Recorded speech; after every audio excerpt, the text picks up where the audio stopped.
2 weeks after Harold Sanders was buried, his son spread the estate papers across Margaret's dining room table and asked her to be reasonable. Craig had chosen Harold's chair. That was the first thing Margaret noticed. He sat at the head of the table, where his father had eaten the same breakfast for 24 years, and tapped a yellow marker against a folder. Tina sat beside him with her reading glasses low on her nose. Deborah had taken the chair nearest Margaret, though nobody had invited her to choose sides. Outside, the harbor was gray and flat. Harold's blue windbreaker still hung beside the back door. Margaret had washed it during his final week because there was crushed pill dust in one pocket. Now it looked ready for him. Craig pushed a document across the table. "This keeps everything clean," he said. "The boatyard stays intact. The house stays with the family trust. The accounts cover obligations and continuity." Margaret looked at the page but couldn't hold the words in place. "And where does Margaret live?" Deborah asked. Craig stopped tapping the marker. "She has property." Tina found the correct page and turned it around. "The Landing," she said. "The parcel off Bristol Ferry Road." Margaret looked from Tina to Craig. "That old dock?" "It includes the boathouse and the sandpiper," Craig said. "Technically, it's waterfront property." He made technically sound like a favor. The Landing had been condemned for years. Half the dock was roped off. The boathouse roof sagged, and the sandpiper hadn't carried paying passengers since the commercial crossing closed in 1998. Harold used to drive down there every few months, usually alone. He'd come back smelling of wet rope and old gasoline, then say there wasn't much to report. Tina slid another sheet across the table. "There are delinquent property taxes," she said. "How much?" $18,400. For the first time, Tina didn't meet her eyes. Craig leaned forward. "That sounds worse than it is. The town hasn't scheduled the sale yet. Once the deed transfer is recorded, you'll get formal notice. You should have about 90 days after that. 90 days to pay $18,400, Deborah said. "Or sell," Craig replied. "Nobody's saying she has to keep it." Margaret rested both hands in her lap. They'd begun trembling during Harold's last month, though there was nothing wrong with them. They were caregivers' hands. They knew how to open child-proof medicine bottles at 3 in the morning, how to lift a man without embarrassing him, how to test swollen ankles with one finger, and judge whether the day would end at home or in the emergency room. Those hands had signed documents before. Harold's cardiologist had handed her forms. The pharmacy had handed her forms. Nurses, billing clerks, ambulance crews, and hospice workers had all handed her forms. Now, Craig handed her one more. The house, the investment accounts, and Sanders' boatyard were worth roughly $1,300,000 together. They sat inside a family trust Harold had created years earlier, with Craig named to take control after his death. Margaret remembered signing an acknowledgement at the kitchen counter. Harold had said it protected the business if his heart got worse. She hadn't known it also left Craig holding the keys to nearly everything. Craig knew she could speak to her own lawyer. He also knew she had slept less than 4 hours the night before. He knew the funeral flowers were still browning in the front room. He told himself the trust reflected what his father wanted, and that moving quickly spared everyone a longer fight. Tina's thinking was simpler. The house had to be emptied before Margaret began attaching memories to every chair. Deborah stared at her brother. Dad wouldn't put her out. No one is putting her out. You changed the locks on the boatyard yesterday. That's a business. You've already called a realtor about this house. Craig's face tightened. I'm managing an estate. You're managing it fast. Margaret heard them, but the argument seemed to happen at the far end of a tunnel. On the table between them was Harold's water glass. A faint white ring marked the wood beneath it. He'd been too weak to carry the glass to the sink on his last morning downstairs. "When do I have to leave?" she asked. Craig glanced at Tina. Tina answered. "We thought 30 days was fair," Deborah said. "Stop saying we." Margaret looked at Craig. "Did your father tell you to do this?" "He set up the trust. That wasn't my question." Craig folded his hands. He had Harold's broad fingers, but none of Harold's patience when the silence lasted too long. "He wanted the boatyard kept in the family," he said. "And the house? It's part of the trust." "And me?" Craig looked toward the window. "Margaret, please don't make this uglier than it is." That was the moment she understood there would be no place for her in his version of the family. There might be holiday invitations later, once the house was sold and nothing in it smelled like Harold. There might be careful phone calls on her birthday. But Craig had already separated her from what he considered his father's real life. On paper, she was the widow who received the unwanted piece. She picked up the pen. Deborah put one hand over the signature line. "Don't sign this today." "It doesn't change the trust," Craig said. "Then it can wait." Margaret lifted Deborah's hand gently. "If I don't sign, what happens?" Craig hesitated. "Probate takes longer, and I still don't get the house." "No." "The accounts?" "No." "The boatyard? That was always supposed to come to me." Margaret signed the acknowledgement of distribution. The pen scratched twice where the paper lay over a groove in the table. Craig gathered the pages before the ink was fully dry. His relief offended Deborah more than anything he had said. She stood so quickly her chair struck the wall. "You couldn't give her 1 month to breathe before doing this?" "I gave her 30 days. Deborah left through the kitchen. The back door closed hard enough to stir Harold's windbreaker on its hook. Margaret stayed at the table while Craig and Tina discussed appraisals, utility transfers, and which furniture belonged to the trust. Tina put small adhesive labels beneath the dining chairs. Craig opened cupboards and made notes on his phone.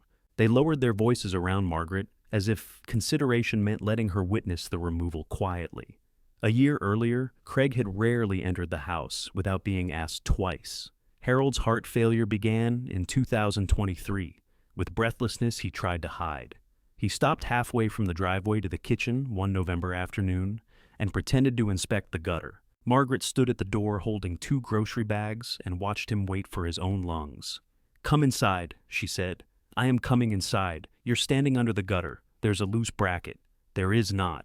He gave her a tired look. "You always have to know when I'm bluffing, only when you're bad at it." At the hospital, they learned his heart was pumping far less blood than it should. The doctor used calm words and drew a simple diagram. Harold studied the picture as if it belonged to someone else. After that came the pill organizer, the low-salt meals, the daily weights, and the notebook Margaret kept beside the bathroom scale. She wrote down every change. 1 pound was ordinary, 3 pounds could mean fluid. A cough could be a cold, or it could mean another night beneath fluorescent lights. Craig called after the first hospitalization. "I've got a lot happening at work," he said. "Tell Dad I'll come down when things settle." Harold was awake in the next room. Margaret could see his socked feet beneath the blanket. "He can hear you," she said. "I'll bring the phone." "No, that's all right. Let him rest." Craig sent a fruit basket. Half the fruit was too firm for Harold to chew. Deborah drove over on Sundays with groceries and stayed long enough to change bedding or sit with her father while Margaret took a walk. She worked irregular hours at a medical supply company in Warwick and couldn't come every week, but she didn't pretend she was coming when she wasn't. Harold understood the difference. He never complained about Craig. That made it harder. During the second year, Harold's world became the first floor of the Harbor House. Margaret moved a narrow bed into the den because the stairs frightened him. She learned to sleep through the oxygen machine and wake when its rhythm changed. She cut his tablets, washed his hair over the kitchen sink, and kept an overnight bag beside the door. One evening after Deborah left, Harold asked Margaret to bring him the metal cash box from his desk.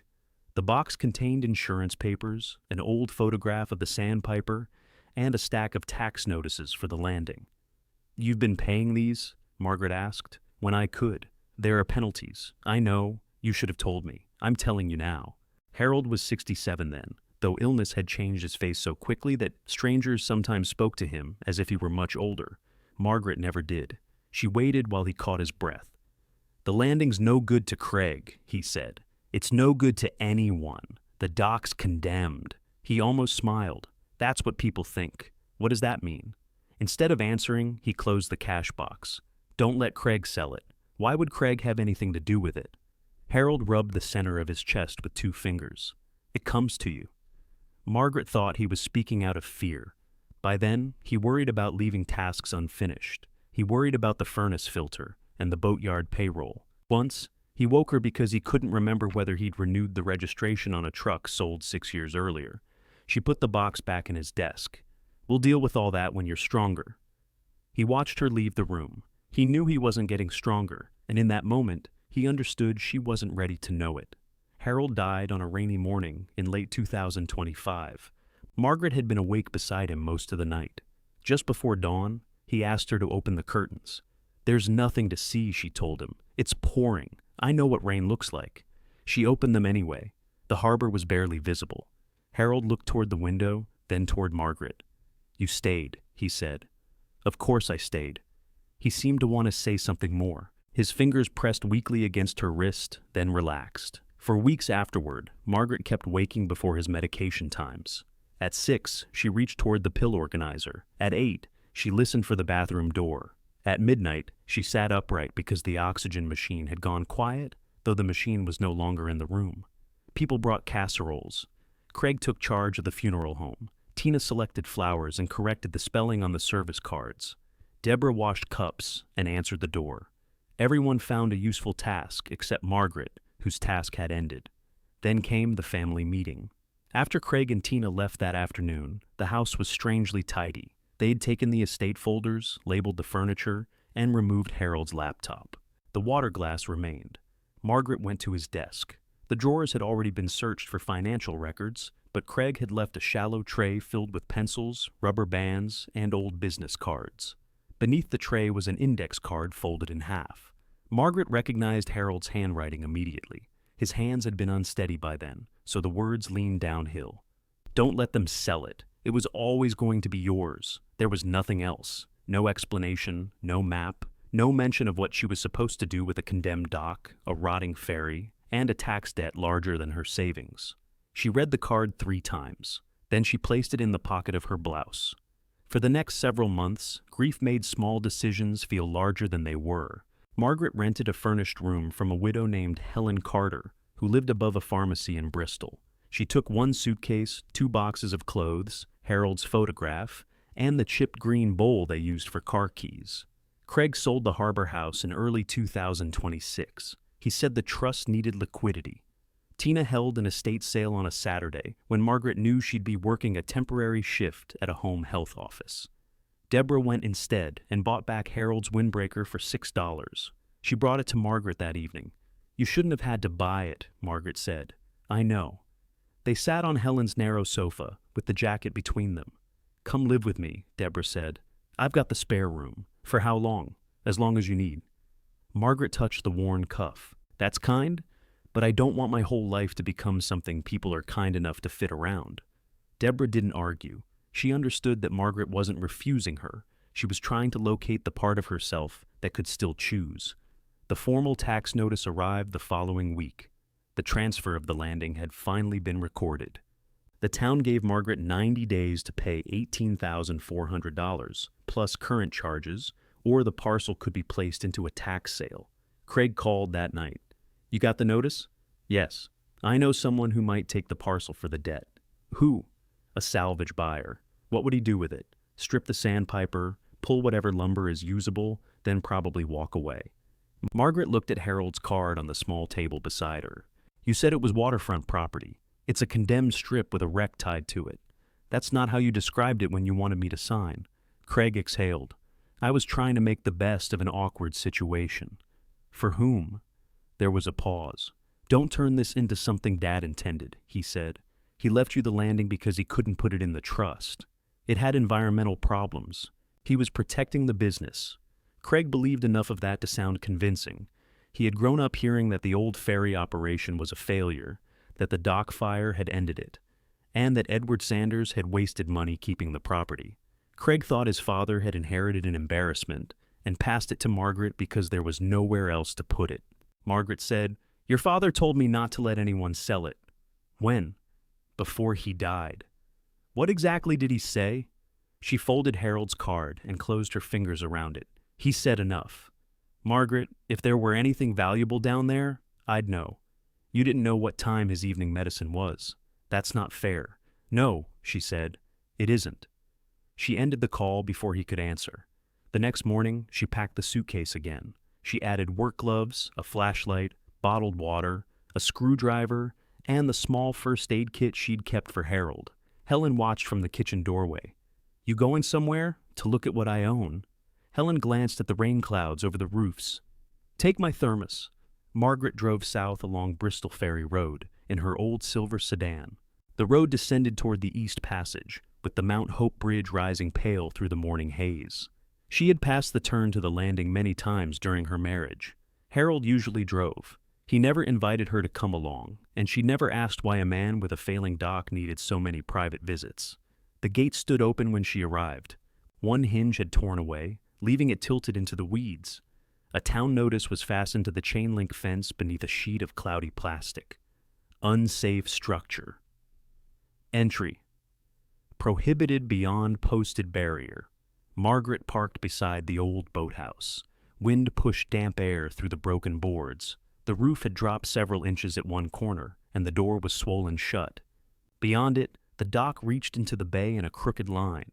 Several deck boards were missing. Orange safety ropes sagged between two posts. The sandpiper floated at the outer edge, if floating was the word for it.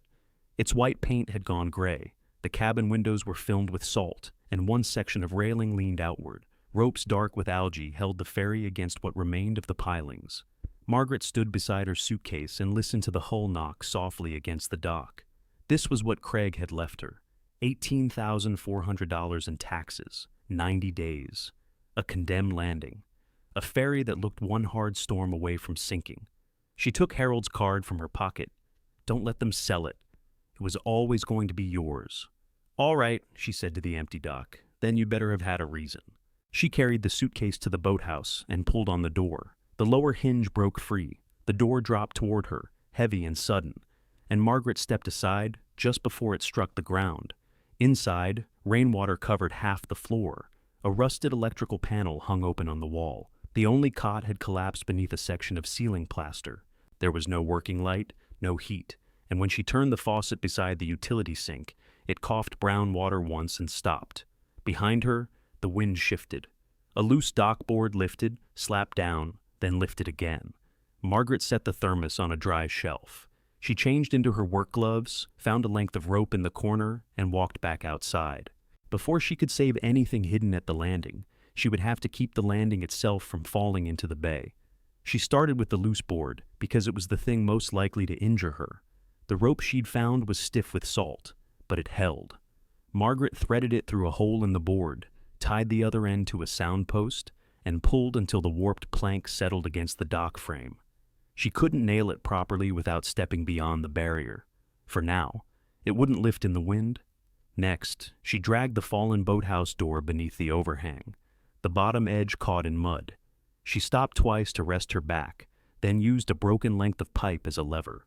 Harold had once told her that strength was useful, but leverage lasted longer.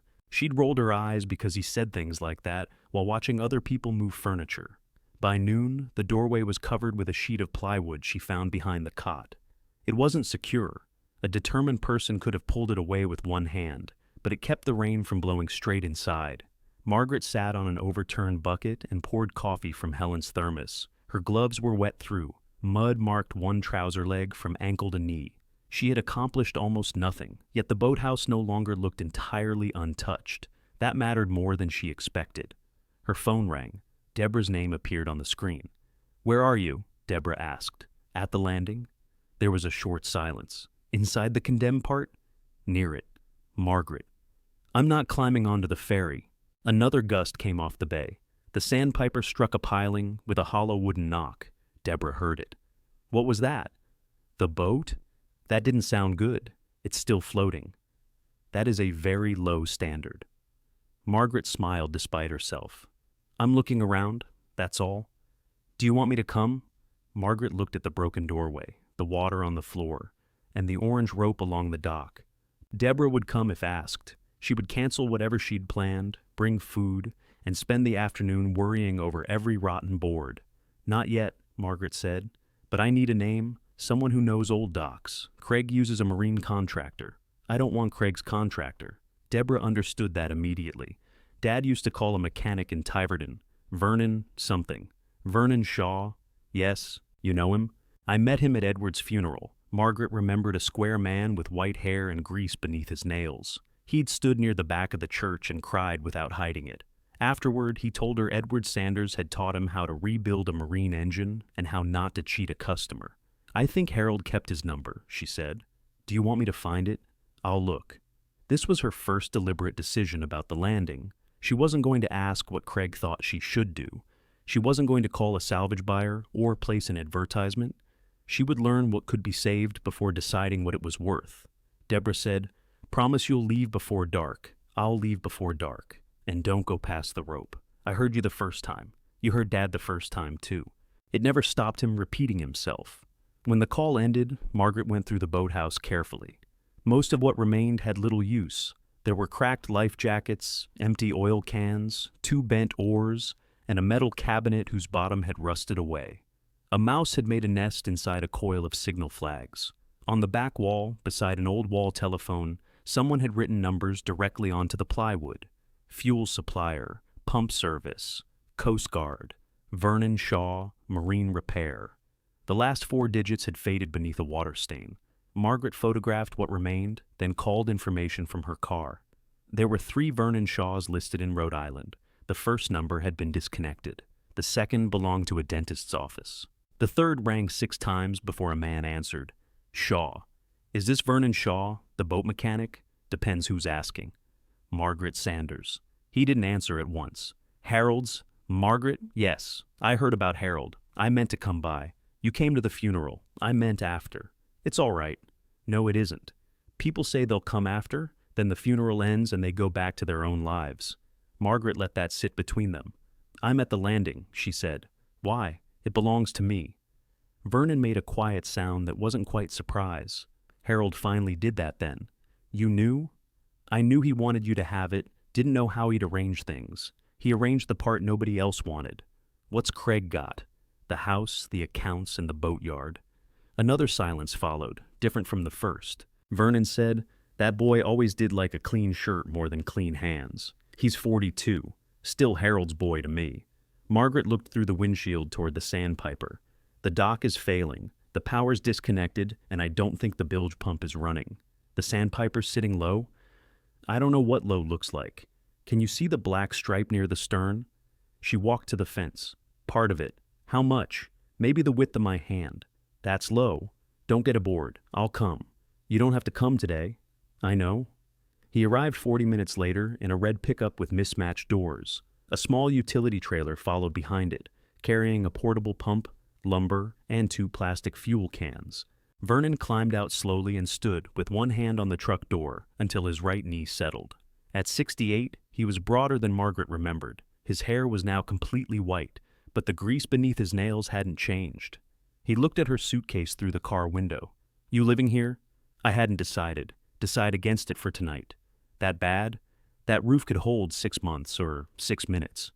He pulled a yellow rain jacket from behind his seat and put it on. Then he walked to the water without speaking. His eyes moved from the dock frame to the lines, pilings, and hull. He crouched near the first support, pressed a pocket knife into the wood, and shook his head when the blade sank easily. "How long has she been tied like this?" Margaret asked. "Too long. Can she be saved?" "Anything can be saved if the important parts haven't quit." "That sounds expensive." "It usually is." Vernon stepped over the orange rope. "The notice says not to enter. The notice is correct. You just entered. I know where it's weak. That isn't the same as knowing it won't break." He looked back at her.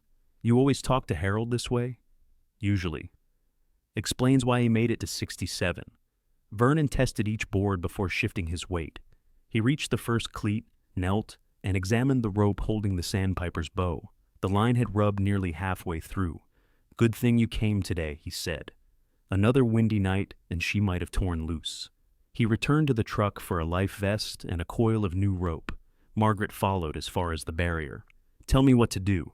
"Stay there. That's not a job. It's the safest job. I didn't call you so I could watch." Vernon studied her for a moment. He knew grief when it arrived wearing work gloves. Harold had worn it after Edward died, coming to the yard early and fixing things no customer had asked him to fix. Vernon handed Margaret the free end of the rope. "Keep tension on this. Not too much. If I lift my hand, give me slack. If I close my fist, hold." He crossed the weakened section, moving sideways. Margaret fed the line as directed. When the ferry shifted, the rope pulled hard against her palms. She leaned back, planted both feet, and held. Vernon replaced the bowline, then the stern line. He rigged a third line from the ferry to a steel anchor point near shore, so the dock wouldn't carry the full load. Only after the sandpiper was secured did he step aboard. The ferry settled beneath him with a tired creak. He opened the engine compartment and swore quietly. "What is it?" Margaret called. "Water. How much?" "More than belongs in a boat." The electric bilge pump had stopped when the service was disconnected.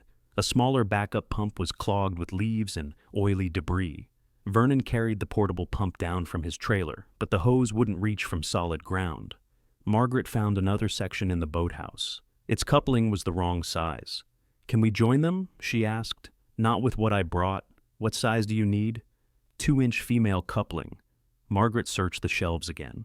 She opened drawers swollen by damp and sorted through buckets of fittings. Most were cracked or corroded.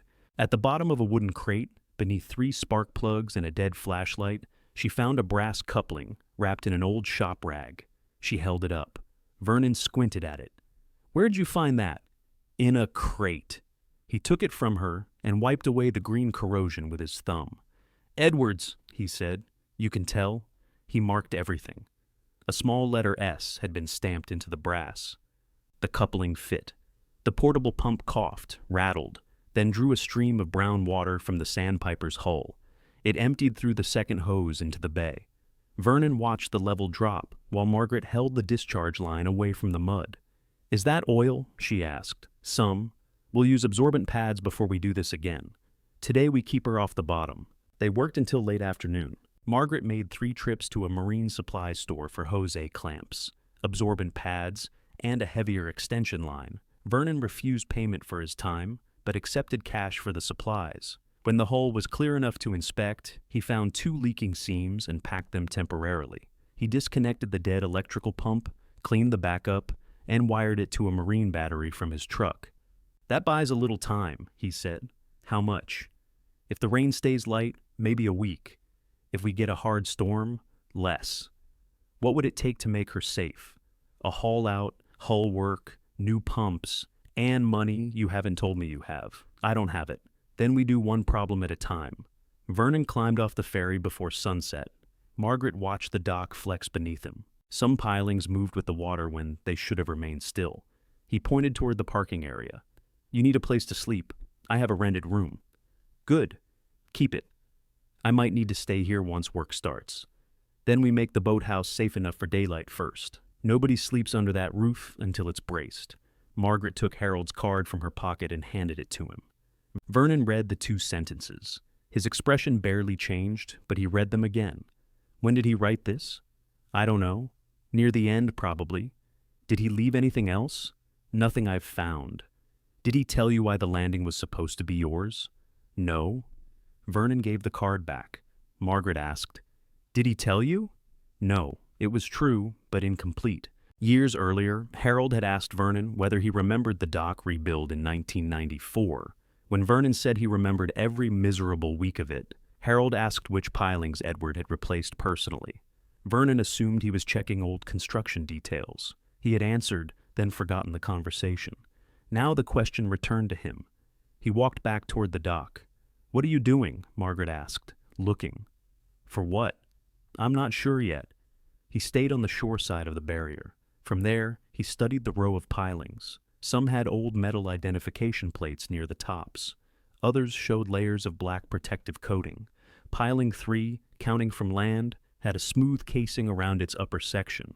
Vernon rubbed the casing with his palm. "Edward rebuilt this dock in 1994, he said. "Harold worked with us. 4 men from the yard, plus me. You were here?" "For most of it. We replaced 6 pilings and sistered the rest. Your father-in-law didn't trust contractors if he could stand beside them and complain." Margaret stepped closer. "What did Harold ask you about?" Vernon glanced at her. "I didn't say he asked me anything." "You had a look." "What look?" "The one people use when they're deciding how much to tell me." Harold had once warned Vernon that Margaret could hear a thought before a man put words around it. Vernon hadn't believed him. "A few years ago, Harold asked which pilings Edward handled himself," he said. I told him. "Which ones?" 2, 3, and the outer pair." "Why would he ask?" "Could have been checking repair history." "You don't think that's why?" Vernon pressed his knuckles against piling 3. "This casing bothers me." "Why?" "It's the wrong kind. For 1994, for the work we did. We used heavy tar wrap above the waterline. This is a steel shell under fiberglass coating. It's cleaner than anything Edward would have paid us to install. Could Harold have added it later? Maybe. Wouldn't you know? I serviced the boats. I didn't inspect the dock every time he patched something. Margaret touched the casing. It was cold and smoother than the surrounding wood. A vertical seam ran down the side facing the boathouse, mostly hidden from the water. "What do we do?" she asked. "Nothing tonight." She looked toward the darkening road. "You said piling 3 moved. It does. If we cut into it, could we weaken the dock? Depends what's beneath the casing. Can you check without cutting?" Vernon returned to his truck and brought back a small hammer. He tapped piling 2 at several heights. Each strike produced a dense, dull sound. He did the same to piling 3. Near the base, it sounded much like the others. At the height of Margaret's shoulder, the note changed. Vernon struck it again. The casing answered with a thin metallic ring. Margaret stood still. "Is it hollow?" she asked. "Something in there is." He tapped above and below the spot, listening closely. The hollow section seemed narrow, no more than 2 feet high. Vernon ran one finger along the vertical seam and found 2 fasteners beneath the fiberglass coating. "This wasn't done during the rebuild," he said. "You're sure? I remember wrapping this pile. There was no steel shell. Then somebody added it afterward. Looks that way? Harold? Or Edward? Why hide the seam?" Vernon lowered the hammer. "That's the part I don't know." The wind had eased. Without it, they could hear water moving beneath the dock and the steady click of the sandpiper's newly rigged pump. Margaret looked at the piling, then at Harold's card. All day she had wondered whether grief had turned 2 hurried sentences into a promise they couldn't carry. She'd wondered if Harold had simply wanted the family property kept out of Craig's hands, or if illness had made him attach meaning to a place already lost. Now there was a section of steel, where Vernon said no steel had been. It proved nothing about value. It didn't pay the taxes or repair the dock. It might cover an old split in the timber. It might conceal nothing but rust and trapped seawater. Still, someone had changed the piling after the 1994 rebuild and taken care to hide how it opened. Margaret took out her phone and photographed the seam, the fasteners, and the entire piling from both sides. Then she photographed the condemned notice, the ferry lines, the broken boards, and the temporary pump. Vernon watched her. "What are those for?" "A record? For the town? For anyone who decides later that this was different when I received it." Craig had moved quickly through the estate because he assumed Margaret would remain too tired to question him. He believed the landing would frighten her into selling. He might have been right the day of the family meeting. He wasn't right now. Margaret put the phone away. "Can we open that casing tomorrow? Not safely from this dock. What would make it safe?" "Temporary bracing, 2 fresh deck boards, a platform from the shore side." "What will that cost?" "Less if we use lumber I've got." "I'm paying you." "No." "Yes." "Margaret, Harold sent customers to me for 35 years. And you did work for them. Usually. I'm paying for your work. If you choose to give me old lumber, I won't insult you by arguing." Vernon tried not to smile. "You just argued. Tomorrow morning? I've got a transmission job until noon." "Afternoon. Rain's supposed to start by 3. Then we'll have 3 hours." Vernon picked up the portable tools and carried them to his truck. Margaret secured the plywood over the boathouse door with the rope, checked the ferry's new lines, and placed a bucket beneath the worst leak in the roof. Before leaving, she stood beside piling 3 once more. She didn't touch it. She didn't need another sound to convince her that the difference was real. She had spent 2 years noticing small changes because Harold's life depended on them. A tighter shoe, an unfinished sentence, a cough that came only when he lay flat. She knew the difference between worry and evidence. The steel casing was evidence of something, even if she didn't yet know what. At the car, Vernon waited until she locked the gate as well as its damaged hinge allowed. "You staying with this?" he asked. "For tomorrow and after tomorrow?" "I'll decide when I know what's inside." Margaret placed the suitcase in the trunk instead of leaving it on the back seat. Then she set Harold's card in the glove compartment, where it would remain dry. As she drove back toward Bristol, rain began marking the windshield in slow, separate drops.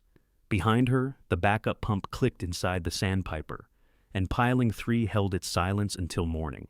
The rain strengthened overnight and was still falling when Margaret returned at 11 the next morning. Vernon's truck was already beside the gate. He stood beneath the boathouse overhang, cutting a plank with a battery saw. "I thought you had a transmission job," she said. Customer brought the wrong parts. Convenient. Not for the customer. 2 new boards lay across the weakest section of dock. Vernon had placed support timbers beneath them and run a temporary hand line from the shore post. He pointed to a yellow life vest hanging on the fence. "That's yours." Margaret put it on without argument. "You made a platform?" "Enough of one to reach the piling. We don't go farther. We don't work if the wind picks up." He handed her a hard hat from the truck. The plastic had Vernon Shaw Marine Service printed across the front in faded blue letters. "This necessary?" "No," he said, "but it improves your appearance." Margaret adjusted the strap. "You should try one." They carried a tool bag onto the braced section. Vernon went first and tested every step. Margaret followed with one hand on the temporary line. At piling 3, he scraped away the coating over the upper fastener. The fiberglass chipped off in small gray flakes, exposing the head of a slotted stainless steel screw. "Not original," he said. "These weren't here in 1994. He uncovered a second screw near the bottom of the seam. Both were packed with sealant. Whoever installed them expected salt water and wanted the casing to remain closed. Margaret held the flashlight while Vernon cleaned the screw heads with a narrow pick. The upper screw turned. The lower one didn't. "Can't you drill it?" she asked. "Could. Might damage whatever's behind it." "You think there's something behind it now?" "I think somebody wanted this opened again." He worked penetrating oil into the lower screw and waited. Margaret kept the flashlight steady as rain ticked against her hard hat. The sandpiper moved behind them. Its ropes tightened, then relaxed. The backup pump had kept the boat from sitting any lower, but water still entered through the seams. Vernon tried the screw again. This time, it moved a fraction. "Don't rush it," Margaret said. "I know. You're leaning harder. You want to do it?" "No. I want you to stop pretending you're patient." He gave her the screwdriver. Margaret set its tip in the slot. She pressed inward and turned with both hands. The screw resisted, squeaked, then came free in short, rough movements. Vernon said nothing. "What?" "I'm considering hiring you." "For what?" "The customers who bring the wrong parts." They removed the remaining fasteners and cut the sealant along the seam.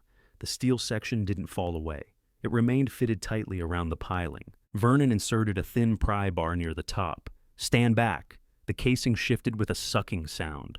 Trapped water ran from the bottom edge, dark with rust. Vernon opened it no farther than an inch and shone the flashlight inside. "Well?" Margaret asked. "There's a sleeve. Isn't this the sleeve?" "No, this is the casing. Inside there's a separate steel tube set into the timber." He opened the casing wider. A narrow cylinder ran vertically inside a hollowed section of the piling. Its top was capped with threaded metal. Grease and old sealant coated the threads. Vernon stared at it. Margaret felt the dock move beneath her feet. "Can we take it out?" "Looks like it was made to come out." "Then take it out." He loosened the cap by hand. The seal released with a small pop. Inside the steel tube was a clear waterproof capsule, yellowed with age but dry. Margaret reached for it, then stopped. "You should," Vernon said. "Why?" "It's your piling." She lifted the capsule from the sleeve. It was longer than her hand and heavy at one end. A rolled piece of paper filled most of it. Beneath the paper was a brass tag attached to a short loop of chain. Vernon closed the casing against the rain, while Margaret carried the capsule back to the boathouse. They set it on a dry section of the workbench. She removed her wet gloves and dried her hands on a towel before twisting the lid. The rubber seal held tight. Vernon wrapped the lid in the towel and loosened it, then gave the capsule back. Margaret opened it. The brass tag slid into her palm first. It was oval, worn smooth at the edges, and stamped with a small image of a ferry. Beneath the image were the words, "Sandpiper Wheelhouse," and the number 4. Vernon took off his glasses, cleaned them on his shirt, and looked again. "That's a locker claim tag," he said. "The ferry had lockers?" "Small ones in the wheelhouse. Charts, logbooks, emergency equipment. Edward kept them locked because deckhands borrowed tools and forgot where they got them. Is locker 4 still there? If the pilot house hasn't been stripped." Margaret placed the tag on the towel and unrolled the paper. It was only half a sheet. One side had been torn from top to bottom. The paper was covered in blue handwriting, the remaining words beginning halfway through each line. Vernon recognized it before Margaret did. "That's Edward's hand." "You're sure?" "I saw enough work orders written in it. Margaret read what remained. Harold, if you have opened this, then keeping the landing has become harder than keeping quiet. Take the brass tag to the wheelhouse. The locker will only point you toward what matters. Don't trust the ordinary place. Your mother said a compass tells a man where he's facing, but not always where he needs to. The last line ended at the torn edge. Below it, Edward had written a date in October of 1994. The final part of the date was missing. Margaret turned the paper over. The back was blank. "Where's the other half?" she asked. "Could be in the ferry. Why tear a letter in half? Same reason you put the first half inside a piling and the second behind a lock. You don't want one accident to destroy both, or one person to find everything." That too. Margaret picked up the brass tag. Did Harold know this was here? Edward addressed it to him. That isn't proof Harold found it. No? He asked you which pilings Edward rebuilt. Yes. So he was looking. Vernon leaned against the bench. Maybe. He could have known exactly where it was. Then why leave me only that card? Vernon couldn't answer. He thought Harold might have run out of time. He also thought Harold had inherited his father's habit of protecting people through silence, which often left those same people struggling through the consequences. Margaret read the letter again. Keeping the landing has become harder than keeping quiet. Those words bothered her. Edward hadn't hidden a keepsake for sentimental reasons. He expected some future trouble involving the property. Harold had found enough to tell Margaret not to sell, but whether he'd reached the end of his father's trail remained unclear. She put the letter and tag back into the capsule. "We need to get into that wheelhouse. Not today. The ferry's tied right there. The roof over the aft deck is soft. The wheelhouse steps may be worse. You were aboard yesterday. I stepped onto the working side and opened the engine hatch. The wheelhouse is forward. Can we reach it from a ladder? Maybe, after I inspect the hole from outside." Margaret didn't like the answer, but she had learned the cost of pretending a weak body could do what it had done before. Harold's worst fall happened because he'd insisted the bathroom was only 12 steps away. "What do you need?" she asked. "A small skiff, calm water, better weather." "How soon?" "Day after tomorrow, if the forecast holds." A vehicle stopped outside the gate before Margaret could answer. It was a white municipal truck with an amber light on top. A harbor safety officer climbed out wearing waterproof trousers and carrying a clipboard. He checked the notice on the fence, then looked toward the pump hose running from the sandpiper. "Who owns the parcel?" he asked. Margaret stepped outside. "I do." "Margaret Sanders?" "Yes." He handed her a plastic-covered document. The sandpiper had been reported as sitting low in the water. The temporary pump and new lines showed that someone had intervened, but the ferry was still classified as a possible navigation and pollution hazard. Margaret had 10 business days to provide a stabilization or removal plan. "What happens after 10 days?" she asked. "If the vessel isn't secured to the harbor office's satisfaction, the town can arrange emergency towing. At my expense." "Yes." "Where would they tow it?" "That depends on who accepts it. With the hull in this condition, probably a disposal yard. Can the town do that when the boat's on private property?" "The water isn't private." The officer wasn't rude. That almost made the notice worse. He had no interest in Craig, Harold's card, or the letter inside the piling. He saw an old wooden ferry capable of sinking and releasing fuel residue into the East Passage. Vernon joined them. "I pumped her and set new lines," he said. "I can see that. Bilge is holding, for now. You licensed to submit a stabilization plan. I've done vessel reports for Tiverton and Bristol. Then get one in. Include hull condition, pumping arrangement, weather limits, and access safety. The dock notice remains in effect." "What about temporary repair access?" Margaret asked. "Submit a request with the plan. How long will approval take? If it's complete, a few days. And the 10 days keep running." "Yes." The officer marked the location of the discharge hose and photographed the ferry from the shore. Then he returned to his truck. Margaret looked at the notice. 10 business days. "I heard him," Vernon said. "Can you write the plan?" "I can write it. Doesn't mean they'll like the answer." "What answer?" "The boat needs to come out of the water. Can your trailer take it?" Vernon looked toward the sandpiper. "That ferry weighs more than my building. A proper haul-out required a marine railway or travel lift, neither of which was available at the landing. Towing the sandpiper to a yard risked opening the leaking seams. A crane could lift it from the cove, but the nearest stable ground was beyond the soft edge of the parcel. "How much?" Margaret asked. For a crane, traffic control, lift crew, and transport, could be 20,000, maybe more. She stared at him. And that doesn't repair the hull, he added. Margaret had less than $7,000 left. The tax debt was nearly 3 times that. Now the ferry itself could cost more to remove than she had saved. Vernon saw her calculating. You could let the town dispose of it, he said quietly, and lose whatever's in the wheelhouse. We don't know there's anything. We found a tag that says there is. It says the locker point somewhere. That could mean a chart, another note, or a box of Edward's old receipts. Then I'll decide what to do after I see it. Vernon nodded once. He had offered the easier choice because she deserved to hear it. He was relieved she hadn't taken it. His phone rang while they were gathering the tools. He looked at the screen and declined the call. Who was it? Margaret asked. Craig. She turned toward him. Why is Craig calling you? He's called twice this morning. Did you speak to him? No. The phone rang again. Vernon held it up. Want me to keep ignoring him? No. Answer it. He put the call on speaker. Craig's voice came through sharp and hurried. Vernon, finally. Are you at the landing? I am, with Margaret. She's here. Put her on. You're already on speaker, Margaret said. Craig went quiet for a moment. Deborah told me you hired Vernon. I asked him to inspect the dock. Why? Because it's mine. That doesn't mean you should start tearing things apart. Margaret looked at the open seam on piling 3. From the parking area, it appeared to be an ordinary repair. What do you think I've torn apart? She asked. I don't know. That's the point. Tina drove past this morning and saw his truck. Tina drove past? She was going to Bristol. Bristol Ferry Road wasn't the usual route from Craig and Tina's house to anywhere in Bristol. Margaret knew it, Craig knew it, and neither said so. Craig continued. If Vernon is using boatyard materials or equipment, that creates a problem. I brought my own, Vernon said. And liability? The dock's condemned. My liability is my business.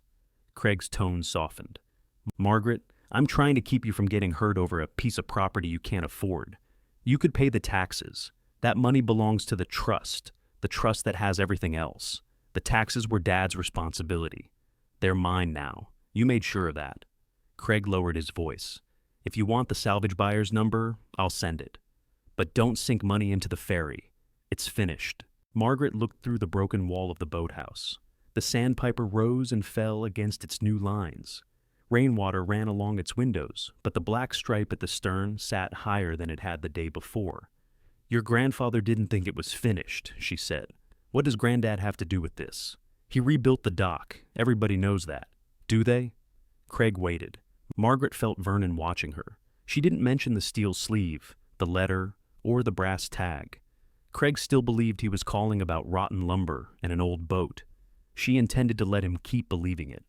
I have work to do, she said. Margaret. She ended the call from Vernon's phone.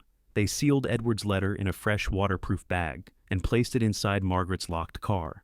Vernon fitted the steel casing back around the piling without replacing the sealant. From a distance, the seam disappeared again.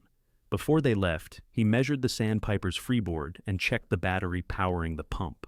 Margaret wrote down every figure as he called it out. She also recorded the time, weather, and water level. What's that for? He asked. The stabilization plan. I'll type it. You'll need the facts. Vernon glanced at her notebook. You ever prepare a vessel report? No. You ever keep a bilge record? No. Then how do you know what to write? For 2 years, I kept track of weight, oxygen, blood pressure, fluid, medicine, sleep, and every time Harold said he was fine when he wasn't. This is a boat. It can't lie to me. By late afternoon, the rain had stopped. Margaret took the brass tag from the car and held it beneath the clearing light. Sandpiper Wheelhouse, number 4. The hidden sleeve had confirmed that Harold's note wasn't an empty request. Edward had prepared a trail, and Harold had known enough to preserve it for her. Now the town was threatening to take away the place where the trail continued.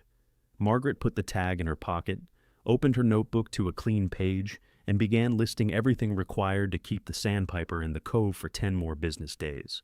At the top, she wrote, "Keep the ferry afloat." Beneath that came safe access, pump checks, weather cover, fuel removal, hull inspection, and written permission from the harbor office. Vernon read the list the next morning. "You forgot money," he said. "I know where that belongs." "Where?" "Beside everything." Deborah arrived carrying breakfast sandwiches and a pair of rubber boots. She'd taken the morning off without asking whether Margaret wanted help. "I'm not going on to the dock," she said, before either of them could object. "I'm doing shore work." "What kind of shore work?" Vernon asked. "Whatever keeps her from trying to do yours." Margaret handed her the notebook. "You can call the harbor office and ask where they want the plan delivered." Deborah looked pleased to have a task that couldn't be refused. Vernon had finished the stabilization report the night before. He proposed keeping the sandpiper in place with 3 independent lines, 2 battery-powered pumps, a daily water level record, and removal of the remaining fuel and oil. He would inspect the hull from a skiff and identify temporary repairs that could be done without moving the ferry. The town approved limited access that afternoon. The permission lasted only through the 10-business-day review and could be revoked if the weather changed. It was enough. Vernon borrowed a flat-bottomed skiff from a customer. He checked its outboard twice, loaded life jackets, and tied it beside the first sound section of dock. Margaret stepped down carefully. The skiff rocked beneath her, and Deborah gripped the shoreline. "You said you weren't climbing onto the ferry," Deborah said. "I said that 2 days ago. That isn't how promises work. I didn't know about the wheelhouse 2 days ago." Deborah looked from Margaret to Vernon. They had told her about the capsule and the torn letter that morning. She hadn't told Craig. Margaret hadn't asked her to keep it quiet, but Deborah understood the difference between keeping a secret and protecting unfinished information. Vernon started the outboard. "We're going around the hull first." The skiff moved slowly beside the sandpiper. Up close, the ferry looked less like a wreck and more like a tired working boat someone had stopped caring for. The hull planks were weathered, but most remained aligned. Copper fasteners showed green at several seams. One patch near the stern had separated enough to admit a steady trickle. Vernon photographed each problem. Margaret wrote down its location. "Port aft seam," he said. She looked up. "Which side is port?" "The side you're writing on." "That will not help me tomorrow." He pointed. "Left when facing forward." "Thank you." They circled the bow. Sandpiper was still painted across it in faded black letters. Beneath the name, someone had once added a small bird in flight. Salt and time had reduced it to one wing and a curved line. Margaret had never seen the ferry from the water. Harold brought her to the landing once, early in their marriage, but they'd stayed near the gate. He said the boat wasn't safe. She assumed he was embarrassed by it. Now she wondered if he'd been keeping her away from something he hadn't yet decided how to explain. Vernon secured the skiff to the ferry's starboard side. He climbed aboard first and tested the deck with a long-handled probe. Margaret followed only after he set 2 plywood panels across the softest section. The pilot house door was locked. She took out the brass tag. "This doesn't look like a key." "It isn't." "Then where's the key?" Vernon crouched beside the door and inspected the lock. Probably lost 20 years ago. He removed the hinge pins instead of forcing it. Together, they lifted the door inward and leaned it against the wall. The wheelhouse smelled of wet wood and old canvas. A cracked captain's chair faced a row of cloudy windows. The steering wheel remained in place, along with the brass throttle controls and a compass mounted on a wooden stand. 4 narrow lockers were built beneath the chart shelf. Number 4 was open and empty. Margaret checked the tag again. "Maybe someone cleared it out," Vernon said. "Then why leave the tag in the piling?" He examined the locker door. Its lock had rusted through, but the inside showed no sign of forced entry. Margaret reached to the back and felt bare wood. "Nothing," she said. Vernon opened the other lockers. One held mildewed charts. Another contained signal flares expired decades earlier. The third was filled with oily rags and a chipped coffee mug. Margaret returned to number 4. Edward's letter had said the locker would only point toward what mattered. She had expected another letter, a key, or directions. Instead, there was an empty box. She ran her hand along the shelf, then beneath it. Her fingers found shallow scratches on the wood below the locker. "Bring the light." Vernon aimed the flashlight upward. Someone had carved a small arrow into the underside of the shelf. It pointed across the wheelhouse toward the compass stand. Margaret read the surviving line of Edward's letter aloud. "Your mother said a compass tells a man where he's facing, but not always where he needs to." "Look," Vernon finished. The compass was an old brass unit set into a square wooden housing. Its glass face had clouded around the edges, but the needle still shifted when the ferry moved. Vernon examined the screws securing the stand to the floor. "Those have been removed before," he said. "Recently? Not recently, but more than once. They couldn't lift the stand without risking damage to the compass." Vernon loosened each screw by hand, placed it in a cup, and cut through a ring of dried sealant at the base. The housing lifted half an inch, then stopped. Margaret knelt beside him. "There's a wire, compass light." He disconnected it. They moved the stand onto the captain's chair. A square section of floor beneath it was darker than the surrounding boards. Vernon pressed along the edges. One side rose slightly. "False panel," he said. Margaret slid the screwdriver beneath it. The panel lifted to reveal a shallow metal compartment between the floor supports. Inside sat a flat waterproof case wrapped in waxed canvas. Vernon reached down, then withdrew his hand. "Your Ferry," he said. Margaret lifted the case. It was heavier than the capsule from the piling. Two brass latches held the lid shut. One opened easily. The other needed oil and several minutes of patient pressure. Inside were 3 bundles. The first was a thick ledger with Harbor Master written on its cover. The second was a folded document sealed in a transparent protective sleeve. The third was a white envelope bearing Margaret's name. She touched the envelope but opened the document first. The paper inside was cream-colored and stiff, folded into quarters.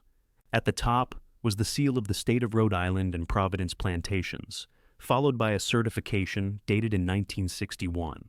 Margaret read slowly. The language was formal, but the important words were clear enough.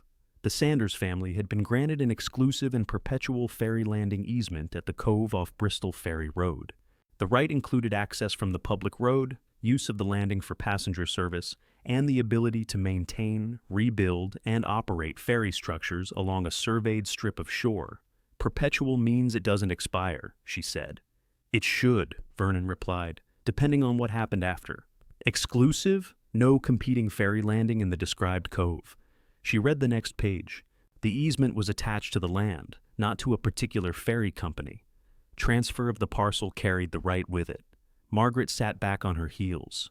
Craig said this was a condemned strip with a wreck tied to it. "The dock is condemned," Vernon said. "That doesn't cancel what the land can be used for. Wouldn't the town have this?" "It says certified copy." Margaret turned to the final page. An embossed notary seal remained visible near the bottom. The paper had been folded around a dark blue ribbon. Vernon picked up the ledger. Entries began in 1961. Dates, weather conditions, dock inspections, crossings, and maintenance had been recorded in several hands. The final pages covered the years after the regular service ended. Edward had continued writing down repairs. After his death in 2016, Harold's handwriting appeared. Margaret recognized the downhill slope immediately.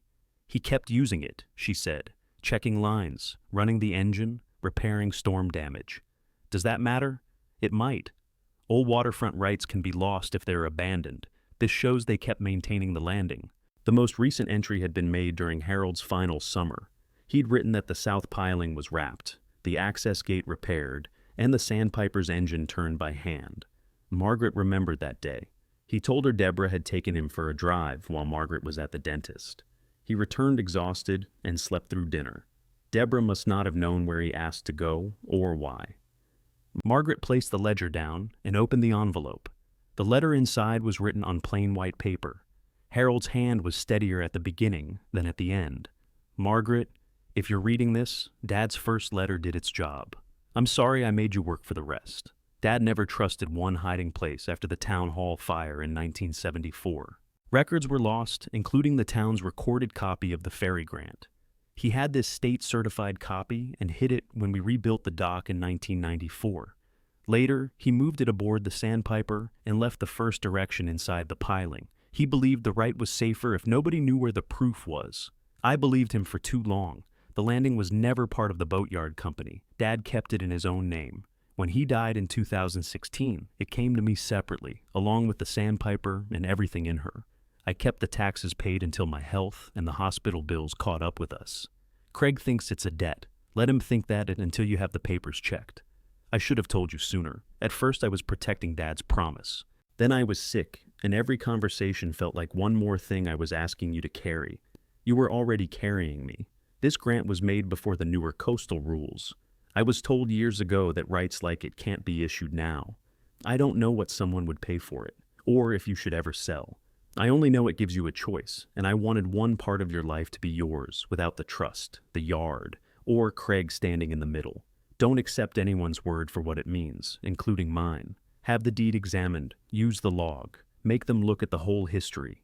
You stayed. This is me trying not to leave you with nothing. Harold Margaret read the final 2 lines again. Then she folded the letter along its existing crease. Vernon moved to the wheelhouse door and looked out toward the bridge. He gave her privacy without leaving her alone. Harold had known what Craig would think. He had known the trust would place the house and the boatyard beyond her reach. He'd also known that a direct explanation might reach Craig before Margaret had proof in her hands. The condemned landing wasn't a careless remainder of the estate. Harold had separated it deliberately. That didn't tell Margaret whether the deed remained valid. It didn't explain what use anyone could make of an old ferry right in 2026. It didn't pay the taxes or remove the town's 10-day notice. But the property no longer looked like a burden Harold had failed to solve. It looked like the one decision he had made only for her. Vernon turned back. You all right? No. He waited.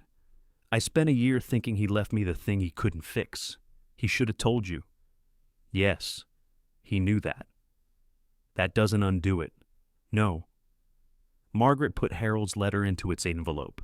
She was grateful and angry at the same time, which felt more honest than choosing one. They photographed every page before replacing the documents in the waterproof case.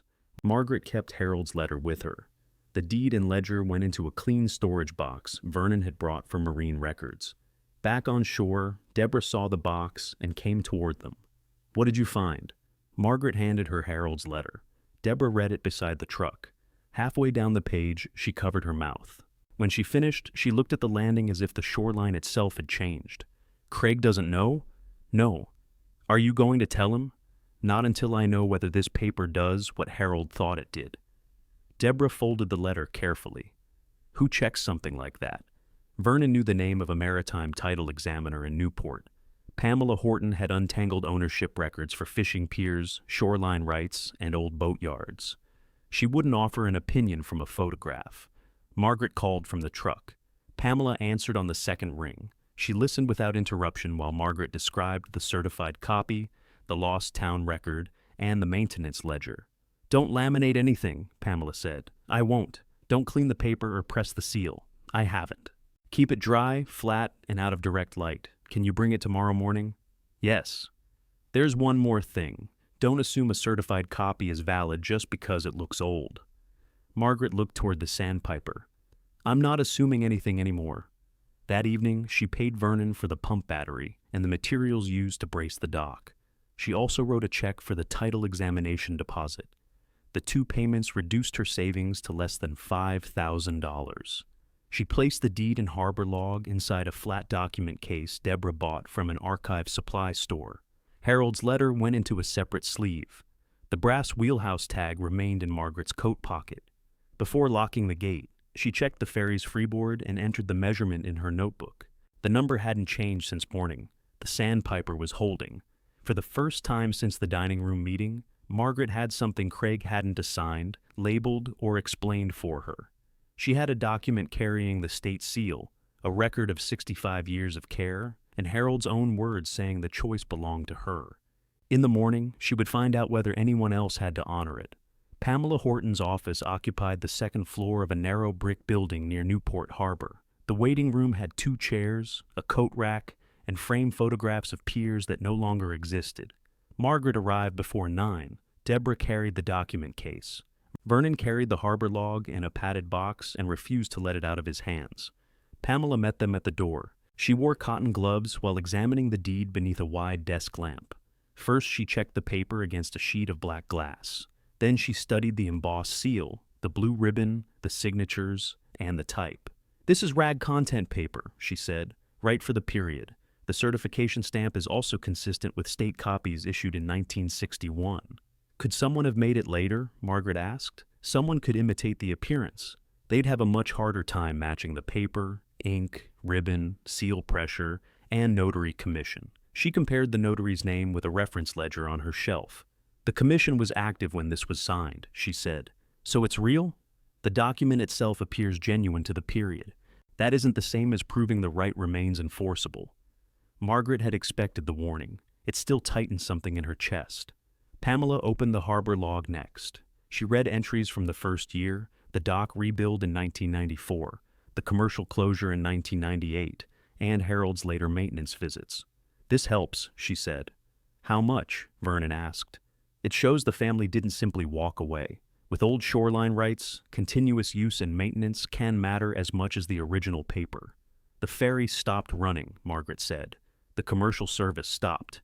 The question is whether the landing right was surrendered, revoked, or abandoned. I don't see evidence of that here. Pamela photographed the seals and took fiber samples from a damaged edge that didn't contain text. She promised a written preliminary opinion within 3 days. What else do you need? Margaret asked. The state archive may have an index entry even if the town copy burned. I also need someone who can connect this log to the actual property. A former harbor official, dock worker, surveyor, anyone with first-hand knowledge. Vernon worked on the dock. He's useful for the 1994 rebuild. I'd like someone who remembers the official use before the closure. Vernon looked down at the log. There might be one man. Who? I need to check whether he's still willing to talk about the Sanders family. Margaret didn't press him in Pamela's office.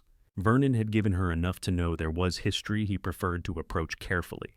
Pamela slid the deed back into its sleeve. One more thing, she said.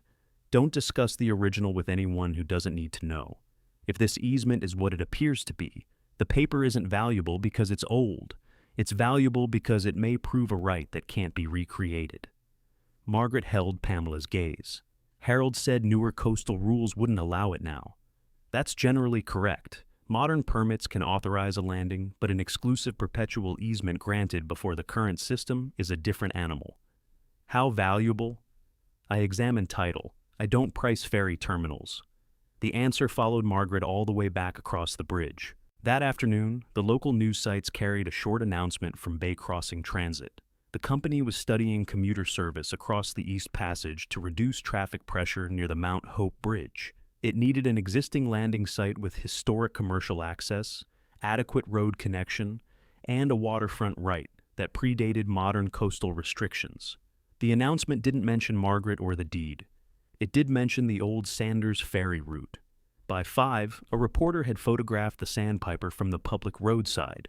The picture showed Vernon's pump hose, the condemned sign, and Margaret's temporary boards. The caption called the property the possible location of a new commuter landing. Margaret read it on Helen's kitchen table. Her phone rang from an unfamiliar number. "This is Frank Morgan with Bay Crossing Transit," the caller said. "Am I speaking with Margaret Sanders?" "Yes. I understand you're the recorded owner of the old Sanders landing parcel. Who gave you my number? Your deed transfer is public. The phone number came through the tax office contact file. What do you want?" "To speak with you about the landing." "It's condemned. We're aware. The ferry is under a stabilization order. We're aware of that too." Margaret looked at Harold's letter beside her. "What aren't you aware of?" she asked. Frank laughed once. "Whether you'd consider an exclusive use agreement?" "What kind of agreement?" "A long-term lease with a purchase option. We're still confirming whether the site meets our requirements." "You announced the route before confirming the site?" "We announced a study area. There are other possibilities." "How many have an old ferry right?" Frank paused. "That's something we hope to discuss." Margaret didn't tell him what she'd found. "I'm having the title examined," she said. "That's sensible. We'd want our own review as well. If the easement is intact, our preliminary authority allows us to discuss a package valued up to $2,400,000. Margaret thought she had misheard him. "Say that again." "Up to $2,400,000, depending on the structure, approvals, and due diligence. It wouldn't be a check tomorrow. Part would be paid for exclusive lease rights, part after permitting milestones, and the balance through a purchase option." Helen entered the kitchen, saw Margaret's face, and quietly backed out. Frank continued. "We'd also cover approved stabilization work during the option period. I'm not agreeing to anything. I didn't expect you to on the phone. Send the proposal in writing. I'll have a preliminary letter delivered tomorrow." After the call, Margaret remained at the table with her hand resting on the phone. $2,400,000. 3 days earlier, she'd been calculating whether she could afford another marine battery. Now, a stranger was discussing a figure nearly twice the value of the house, accounts, and boatyard Craig had taken. The offer wasn't final. Pamela hadn't completed the title opinion.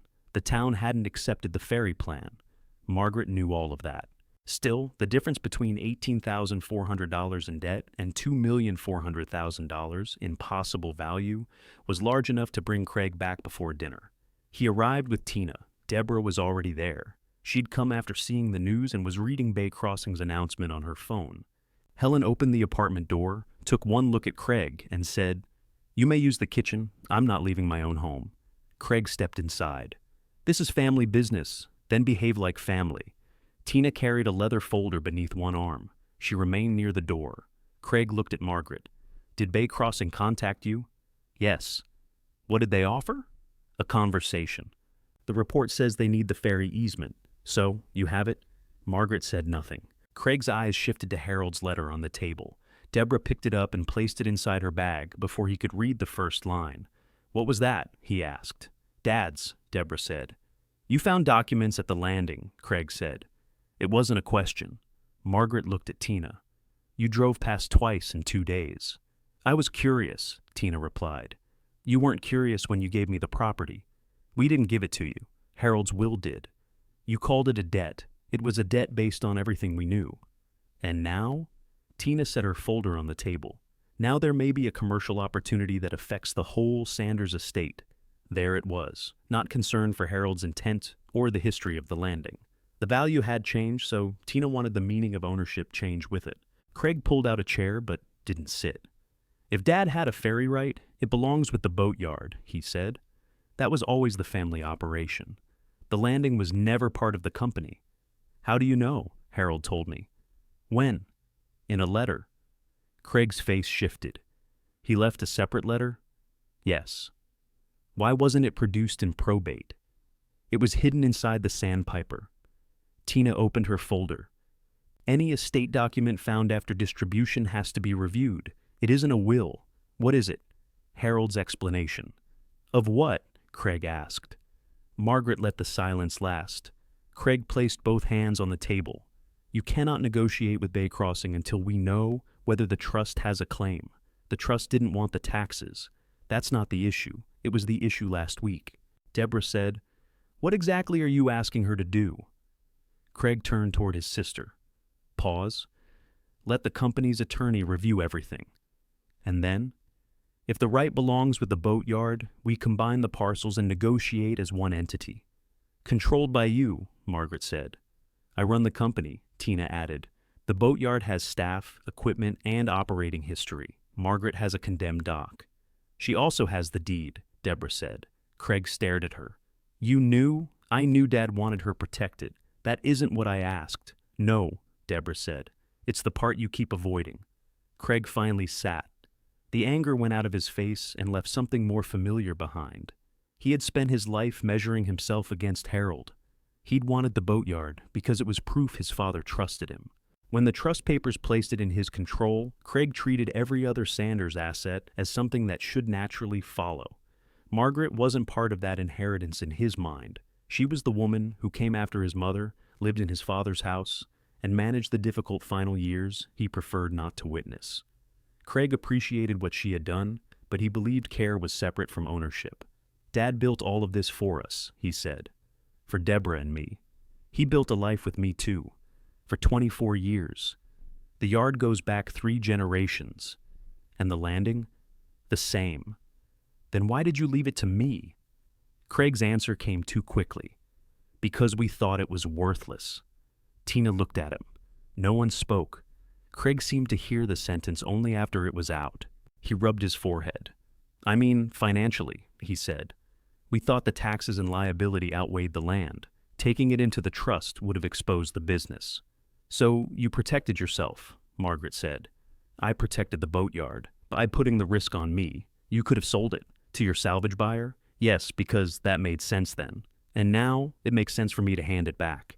I didn't say hand it back." Tina opened the folder and removed a 1-page proposal. "We've spoken with another waterfront developer," she said.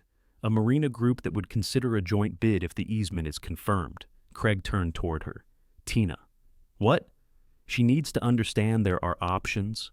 Margaret took the page. The proposal wasn't addressed to her. It was addressed to Craig as trustee and managing owner of Sanders Boatyard. In exchange for securing control of the landing, the marina group would pay Craig and Tina a consulting fee and give the boatyard a share of future docking revenue. Tina had begun negotiating property they didn't own. When did you get this? Margaret asked.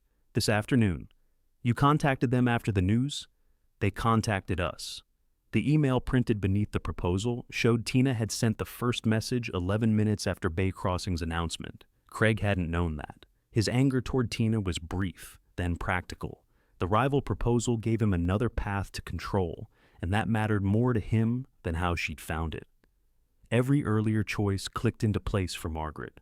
The rushed meeting, the furniture labels, the salvage buyer, and Tina's drive past the landing had the same purpose. Craig wanted every part of Harold's life gathered beneath his authority. Tina wanted those parts converted into money before anyone could slow her down.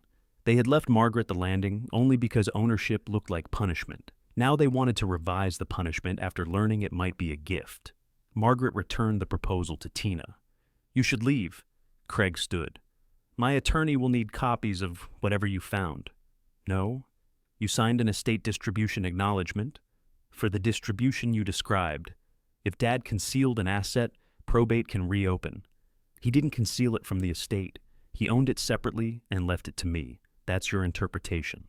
It's the recorded deed transfer. Craig looked at Deborah. You're supporting this? I'm supporting what Dad actually did. You don't know what he did. Neither do you, she said. That never stopped you from taking everything. Tina put the proposal back into her folder. At the door, Craig faced Margaret. Don't sign anything with Bay Crossing. Margaret remained seated. You don't get to tell me that anymore, she said. After they left, Helen locked the door behind them. Deborah sat beside Margaret. He's going to challenge it. I know. Are you ready for that? Margaret looked at the document case beneath the table. No, she said. But this time, he'll have to show why he's entitled to something before he takes it. Pamela called the next morning and asked Margaret to return to Newport. I found the state index, she said. Bring the log. Vernon drove. Margaret kept the document case on her lap, though the certified deed remained locked in Pamela's fireproof cabinet. Pamela had arranged 3 items across her desk. The first was a copy of a state archive index card. The second was a newspaper notice from 1961. The third was a town certificate listing records destroyed in the 1974 fire. The index card named the Sanders Ferry easement, the Bristol Ferry Road parcel, and the original recording book and page. The physical book no longer existed, but the index entry had survived in Providence. The card proves a document was recorded, Pamela said. Your certified copy proves what that document contained. And the fire certificate explains why the town can't produce it, Margaret said. Exactly. Pamela showed her the newspaper notice. It announced a public hearing on the Sanders family's application for an exclusive ferry landing. The hearing date matched the first entry in the harbor log. Margaret read the short notice twice. Does this prove I own the easement? It proves the easement was publicly considered, granted, and recorded. Ownership still follows the parcel history. She placed a chain of title report beside the other papers. Edward had received the landing and ferry rights through the Sanders family. After Edward died in 2016, the parcel passed to Harold personally. It had never been transferred into Sanders Boatyard or the family trust. Harold's will left it to Margaret. The probate deed now recorded her as sole owner. Pamela tapped one line with her pen. This is the part Craig's attorney won't like. The easement runs with this parcel. It doesn't follow the boatyard business or the Sanders name. It follows the land. Can the trust claim Harold meant to include it? They can claim anything they're willing to sign their names under. The deeds don't support them. What about Harold hiding the certified copy? Hiding evidence of a recorded right doesn't move ownership. It only makes the right harder to prove. Vernon folded his arms. Why would the state accept a private copy after the town record burned? It isn't merely a private copy. It was certified by the state when the original record still existed. Paper, type, ink, ribbon, notary seal, and certification are consistent with 1961. I'm prepared to put that in writing. Margaret looked at the chain of title. Her name appeared alone at the bottom. The first concrete piece was there. Harold had given her the correct parcel. Craig's company had never owned it. Pamela turned to the harbor log. The remaining issue is continuity. The log is strong, but a log can be challenged. We need someone who can identify it and confirm the landing remained in family use. Vernon had made his call the night before. "He'll meet us," he said. He didn't promise more. Arthur Tucker lived in a one-story house near the northern end of Portsmouth. An old harbor launch sat beneath a canvas cover beside his garage. Its name, Watch Bell, had been painted by hand across the stern. Arthur answered the door wearing a wool cardigan, despite the mild weather. "You brought trouble," he said when he saw Vernon. "I brought documents. In this town, those are usually the same thing." His front room held tide charts, framed licenses, and a shelf of harbor journals. Margaret placed the document case on his dining table, while Pamela explained why they were there. Arthur didn't touch the deed at first. "I heard Craig Sanders is asking questions," he said. "He wants the landing," Margaret replied. "Craig never wanted the landing. He does now." Arthur looked at her for several seconds. "That sounds more like him." Pamela showed him the newspaper notice, the state index, and photographs of the certified copy. Arthur recognized the recording number. As a boy, he had sat through the 1961 hearing beside his father, who worked with the harbor office. Later, Arthur entered harbor service himself. He eventually became harbor master and presided over the official matters that carried the original grant forward through changing regulations. "I remember Edward standing at the front," Arthur said. "He wore a suit that didn't fit and kept pulling his sleeves down. The room was full because two neighboring operators objected to exclusivity." "What happened?" Margaret asked. "The state granted it?" The Sanders crossing already had years of practical use behind it, and the cove could only safely support one passenger landing. Arthur examined the harbor log. He turned to the 1961 entries and ran his finger beneath the handwriting. "My father wrote these." "You're certain?" Pamela asked. "I have 6 of his journals in that cabinet. Same block letters. Same habit of making his 7s look like hooks." He moved through the later pages. "This is mine," he said, pointing to entries from his years in the harbor office. "Edward brought the book in every season. We'd inspect the pilings, check the access road, and note whether the channel remained clear. Did the family surrender the easement when the commercial license was revoked in 1998? Pamela asked. "No.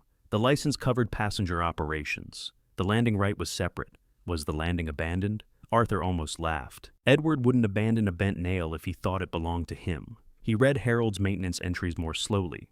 "Harold kept coming after Edward died," he said. "Not regularly, but enough. He asked me once what happened to an old grant if the town lost its copy." "What did you tell him?" Margaret asked. "That there was a process to restore the record. Certified copy, surviving index, proof of continuous use, and sworn testimony from someone with direct knowledge." "Why didn't he do it?" Arthur closed the log. He said he wasn't ready for Craig to know. Margaret felt Harold's absence as a physical thing beside the table. Did he say why? Only that Craig saw shoreline and thought of selling slips. Harold wanted the landing kept whole until it could serve people again. That was more than Margaret had known, but it wasn't a secret plan. Harold had protected the right because Craig would have treated the cove as ordinary waterfront. He'd waited for a use that respected the ferry history. Arthur looked toward Vernon. "You remember the dock fire?" "I remember cleaning up after it," Vernon said. "People blamed the ferry for years. The fire started in a storage shed. Electrical fault. The sandpiper was tied outboard and took heat damage, but she didn't cause it. Craig said the operation failed," Margaret said. "The operation lost its commercial license after the fire because the dock no longer met passenger standards. Edward couldn't afford the required rebuild. That isn't the same as the right disappearing." Pamela asked, "Would you sign an affidavit identifying this log and describing the continuous maintenance you witnessed?" Arthur leaned back. "I'll sign what's true." "Would you testify if the Harbor Commission holds a hearing?" He looked at Margaret. "Are you planning to sell to Bay Crossing? I'm considering a lease and purchase option. Are they keeping public access? I haven't agreed to anything yet. Then make that one of your conditions." Margaret thought of Harold's words as Arthur remembered them. "Until it could serve people again." "I will." Arthur nodded. "Then I'll testify." Pamela spent the next hour taking his statement. Arthur identified entries, dates, repairs, and the official inspection practices used after the regular ferry service ended. He also agreed to let Pamela copy his father's journals for handwriting comparison. When they finished, Pamela stacked the evidence in order. The certified deed established the grant.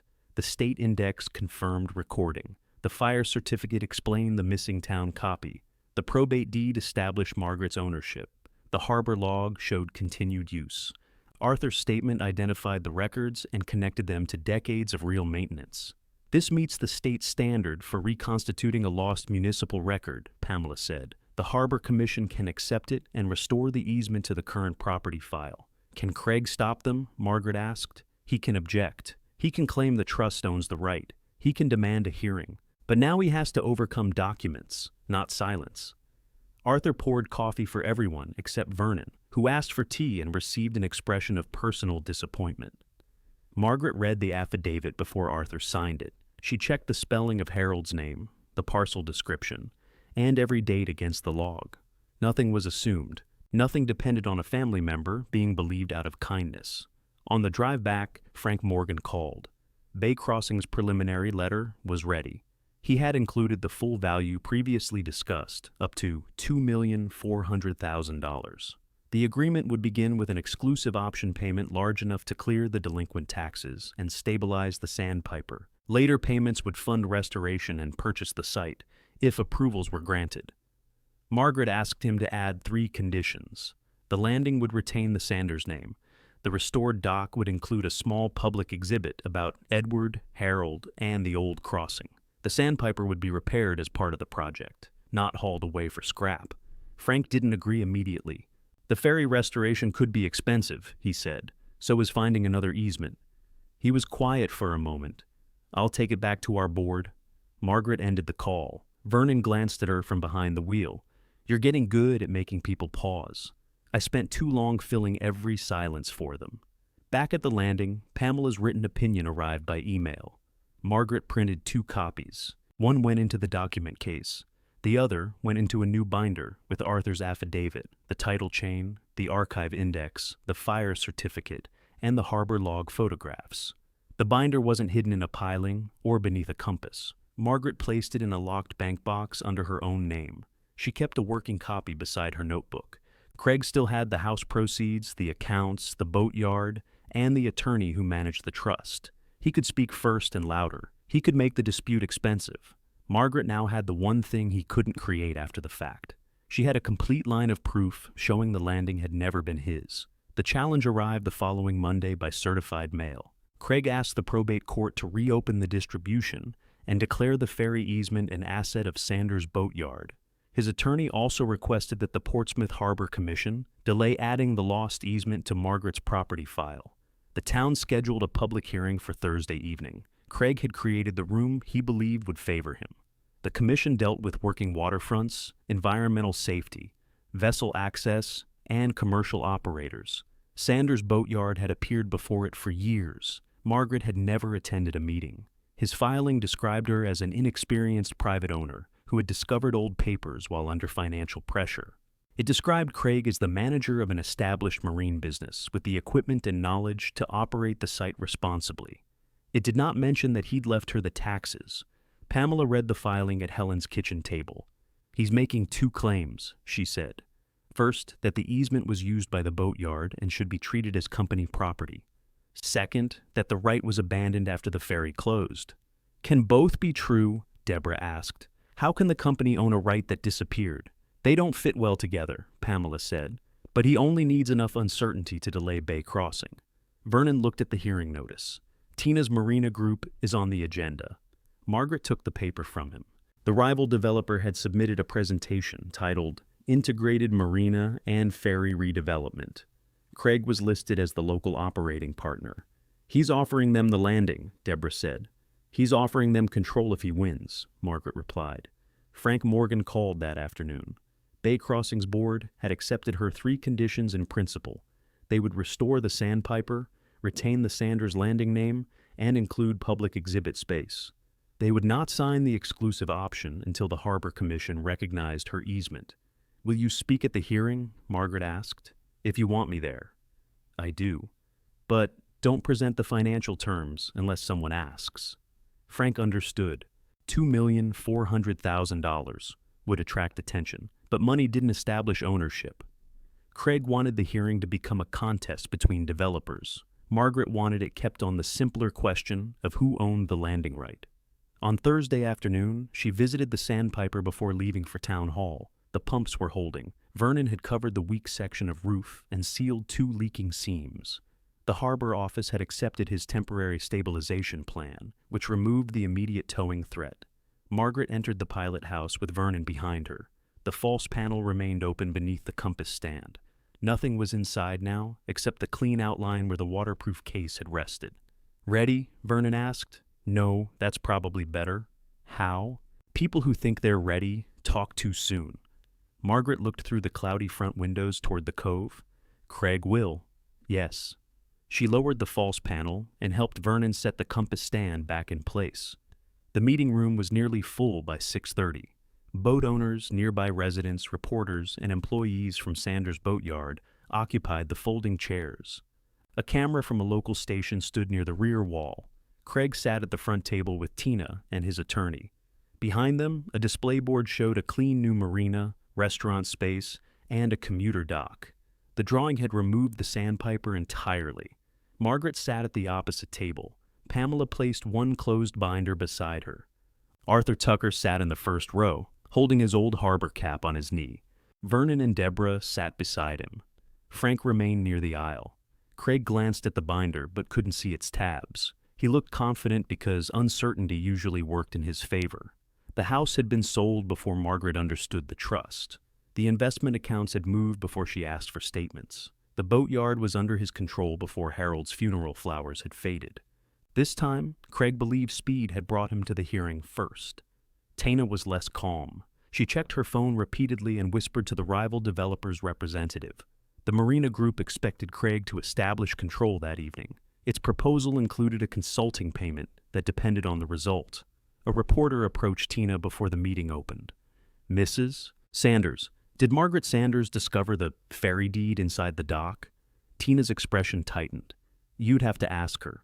The reporter showed her a phone.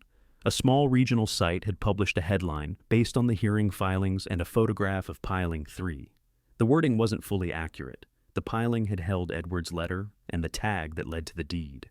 Still, it carried the family dispute beyond Portsmouth. Craig read the headline over Tina's shoulder. His face reddened. "This is exactly why private estate matters shouldn't be tried through the press," he said loudly enough for Margaret to hear. Margaret didn't answer. The commission chair opened the hearing at 7. She explained that the commission wasn't deciding probate ownership of the entire Sanders estate. It was deciding whether the evidence supported restoring the lost ferry easement to the current landing parcel record, and whether Craig's objection required a delay. Craig's attorney asked to speak first because he'd filed the objection. Margaret nodded when the chair looked toward her table. "Let him," she said. Craig walked to the lectern. He began calmly. Harold had devoted his life to Sanders' boatyard. The landing and ferry had always supported that business. Any historical right associated with them belonged to the business operation Harold intended Craig to continue. "My father was ill for his final 2 years," Craig said.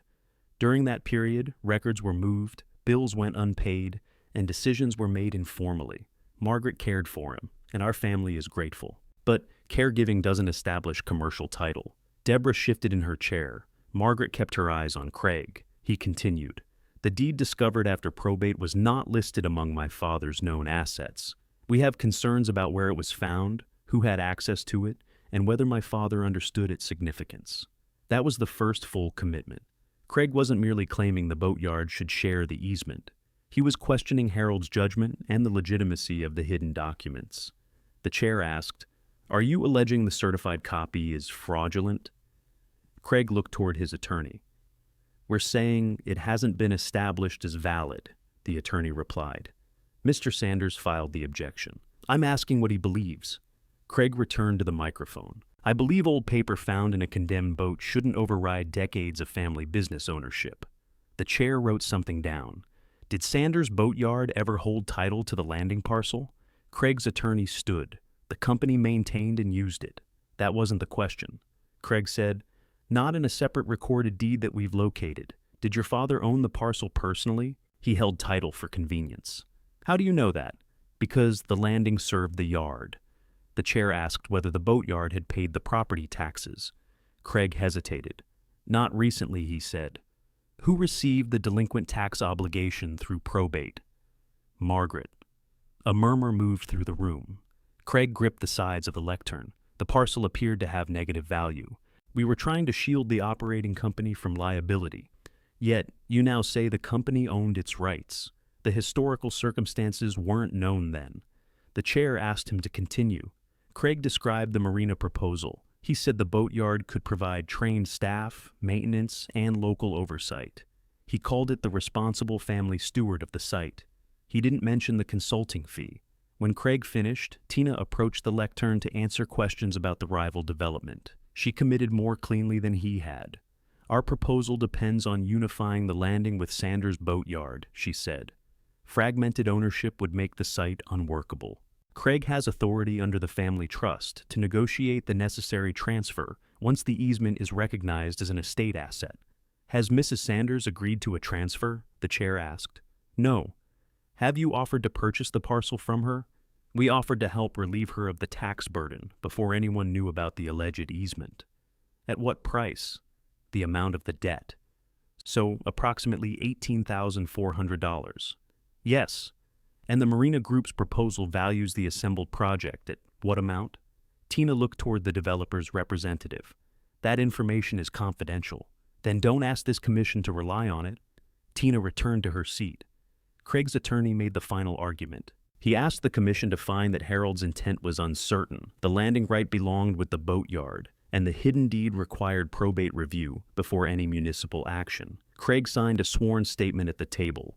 Tina signed beneath him. Their position was now complete and public. They had accepted the profitable estate when the landing looked ruined. They had assigned Margaret the debt. After the value surfaced, they claimed Harold had never meant for her to control it. The commission chair turned toward Margaret. Mrs. Sanders, you've allowed the objectors to present without interruption. Are you ready to respond? Margaret opened the binder, but she didn't remove the first document yet. Yes, she said. Now I am. She placed the archive index on the document camera. Its image appeared on the screen behind the commission table. This is the surviving state entry, Margaret said. It names the Sanders easement, the parcel, and the book and page where the town recorded it. Next came the 1974 fire certificate. This lists the record book among those destroyed at Town Hall. Then she displayed the certified deed. Pamela went to the lectern and explained how she'd examined the paper, ink, ribbon, notary commission, and embossed state seal. She kept her language plain. This isn't a modern copy of an old-looking document, she said. It's a genuine state-certified copy, produced while the original town records still existed. Craig's attorney asked whether a genuine document could describe a right later abandoned. Yes, Pamela said. That's why we examined continuity. Margaret placed the harbor log beneath the camera. Arthur came forward carrying his cap. He identified his father's handwriting in the first entries and his own writing in later inspections. He described attending the 1961 hearing, then working with the harbor office for decades as the Sanders family maintained the crossing. Did the commercial closure in 1998 end the easement? The chair asked. No, Arthur said. The state revoked the passenger license because the damaged dock didn't meet operating standards. Nobody surrendered the landing right. Was the property abandoned? Edward maintained it until he died. Harold maintained it after him. I saw both men do the work. Craig's attorney stood. Mr. Tucker, the ferry hasn't carried regular passengers in nearly 30 years. That wasn't your question. Then what use continued? Dock repairs, channel access, vessel storage, engine checks, and preservation of the landing. There's a log in front of you. Arthur's voice remained even. He didn't need to sound offended. The dates did that work for him. Pamela displayed the ownership chain, last. The landing had passed from Edward to Harold, then from Harold to Margaret. No deed placed it inside Sanders' boatyard. No trust schedule listed it. No company filing claimed it. The easement runs with the parcel, Pamela said. Margaret Sanders owns the parcel. The chair looked toward Craig. Do you have a deed, transfer, or trust document showing ownership by Sanders' boatyard? Craig spoke with his attorney before answering. No. Do you have evidence the easement was surrendered? No. Do you dispute that Mrs. Sanders received the tax debt attached to this same parcel? Craig's mouth tightened. No. Margaret removed Tina's marina proposal from the binder. This was offered to Craig and Tina after Bay Crossing's announcement, she said. It includes a private consulting payment if they secure control of my property. Tina leaned toward her microphone. That was part of a larger development agreement. Did you disclose the payment when you asked us to consider your proposal? The chair asked. No. The rival developer's representative closed his folder. He moved his chair several inches away from Tina. The commission took a short recess. Nobody at Margaret's table spoke. Deborah held Harold's letter beneath both hands. Vernon stared at the blank screen. Arthur put his cap back on. When the commissioners returned, the chair read their decision. The certified deed, state index, fire record, harbor log, title chain, and living testimony satisfied the procedure for reconstituting the lost municipal record. The ferry easement would be restored to the property file. It belonged solely to Margaret's parcel. Craig's objection was denied. The room stirred, but Margaret remained seated. What she felt wasn't triumph. It was the release of pressure she'd carried since Craig sat in Harold's chair and told her to be reasonable. Outside town hall, Craig caught up with her. You made me look dishonest, Margaret stopped. You signed something that wasn't true. I believed the landing should belong with the yard. You believed that after it became valuable. He looked past her toward the reporters. Dad should have told me. He knew what you would do. That landed harder than anything said inside. Craig left without answering. Tina followed, still speaking about what their lawyer might file next. Their lawyer didn't file anything. Pamela sent the commission record and authenticated title chain to the probate court. Faced with no deed, no trust entry, and Craig's sworn admission that he'd assigned Margaret the debt because the parcel appeared worthless, his challenge was withdrawn. The Marina Group withdrew its proposal as well. 3 days later, Margaret met Frank Morgan at the landing. They used a folding table inside the braced boathouse. Pamela sat beside Margaret, and Frank brought 2 representatives from Bay Crossing. The final agreement valued the lease and purchase option at $2,400,000. The first payment cleared the $18,400 in delinquent taxes. It also funded the dock stabilization, environmental work, and the Sandpiper's restoration. Margaret read every page. The exhibit stays open without a ferry ticket, she said. Frank changed the access clause. The Sanders name remains on the landing. It does. And the Sandpiper isn't decorative. She gets repaired properly. Frank looked toward the old ferry. She won't carry commuters. I know. She'll carry her own history. He initialed the restoration schedule. Margaret signed last. Work began with the pilings. A marine crew lifted rotten deck sections while Vernon supervised repairs to the Sandpiper. Margaret kept the daily records. She ordered supplies, reviewed invoices, and refused 3 attempts to replace repairable wood with cheaper new material. The boathouse roof came off in sections. Beneath it, workers found Edward's stamped brass fittings, Harold's maintenance notes, and enough sound framing to preserve the original shape. Deborah designed the small exhibit. She mounted photographs of Edward rebuilding the dock and Harold working aboard the ferry. The certified deed stayed protected in archival glass, while the original remained in Margaret's bank box. The brass claim tag and Edward's torn letter went beside a diagram showing the piling and compass compartment. Months later, Craig came alone. Margaret was painting the restored wheelhouse door. She saw him at the gate and kept painting until he walked over. Tina and I are separating, he said. Margaret set the brush across the paint tray. I'm sorry. You don't have to be. I can be sorry something ended without pretending it was good. He looked toward the new commuter platform. The yard's all right. I sold 1 building and paid down the debt. I'm glad the employees are all right. Craig nodded. He had rehearsed an apology in the truck, but the prepared words sounded too clean now. I treated you like the part of Dad's life that started after us, he said. Like those years counted less. Margaret waited. You took care of him, Craig continued. I stayed away because every time I saw him sick, I got angry. Then I acted like being angry was the same as helping. No, Margaret said. It wasn't. I know. She picked up the brush. The dedication is Saturday, she said. Deborah will be here. Do you want me here? You may come. That isn't the same? No, it isn't.